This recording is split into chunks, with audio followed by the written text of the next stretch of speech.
Hello everyone, welcome to the Upedia horror story.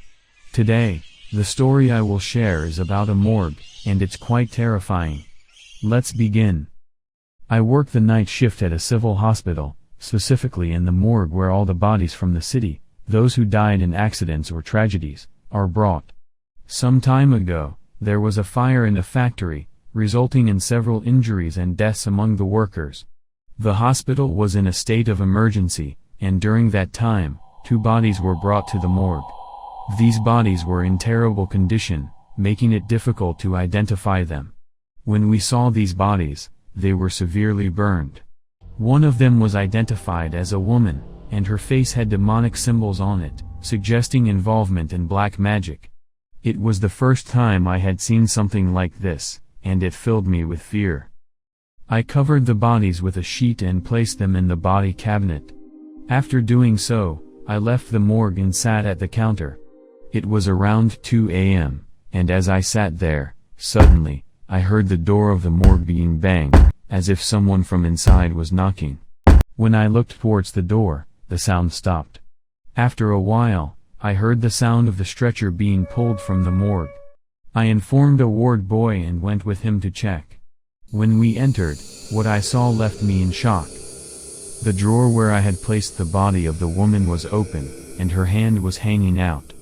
It was a horrifying sight. The ward boy closed the drawer again, and we left. But the image haunted me. I tried to explain to the ward boy that I had securely closed the drawer, but conveying that was challenging. As I pondered over this, the sound of the morgue door being banged again reached us.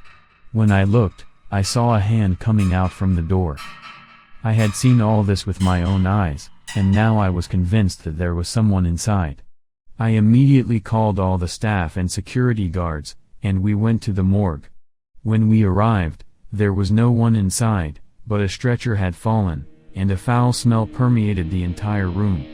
The smell was so unbearable that we couldn't stand there. Upon closer inspection, we discovered that the odor was coming from the drawer where the woman's body had been placed.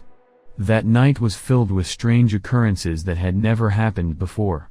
We were all disturbed and scared. As morning approached, the next shift arrived. When I returned for duty the next day, the day shift workers informed me that no one had come to claim the woman's body, and her body was decomposing rapidly. During the post-mortem, it was revealed that she had died a week before the supposed factory accident. The police investigation revealed that her body had been found near a village dump, but the body of the patient was kept in the morgue. Despite the application of chemicals, the body was deteriorating rapidly, and a foul odor persisted despite attempts to control it. It started emanating outside the room, causing fear throughout the hospital. It was a terrifying situation. The doctors decided to keep the body for another day to see if anyone would come to claim it. That night, as we were on duty at the counter and a janitor was cleaning outside the morgue, he suddenly started screaming. We rushed to him, and he was terrified, claiming that he saw dark shadows inside the morgue consuming the dead body. When we checked, the drawer where the woman's body was placed was half open again. Witnessing this, we were overcome with fear. The hospital management decided to bury the body immediately. After the morning prayer, we contacted the welfare center, instructing them to come and take the body for burial. In a short while, the welfare center representatives arrived. When they attempted to take the body for ritual washing, ghusl, they found it incredibly heavy, defying the strength of 10 to 15 people. It was a bizarre situation, leaving us bewildered and troubled. Despite numerous efforts, the decision was made to bury the body without washing it to facilitate its removal from the morgue.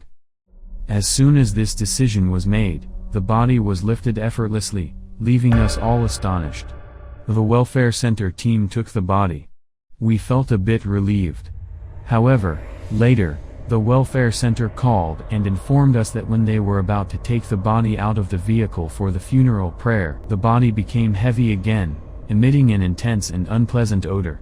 Considering this, they decided to bury the body immediately at the cemetery. When we reached the cemetery and dug a grave, numerous snakes, scorpions, and venomous insects emerged from each spot they attempted to bury the body. It seemed as if the earth itself refused to accept the body. Following this, the welfare center sought the advice of a religious scholar who explained that the woman used to practice dark magic through demonic jinn while sitting in the cemetery. After her death, these malevolent entities continued to torment people, hindering her peaceful burial. The welfare team promptly buried the woman, and soon after, the disturbances ceased.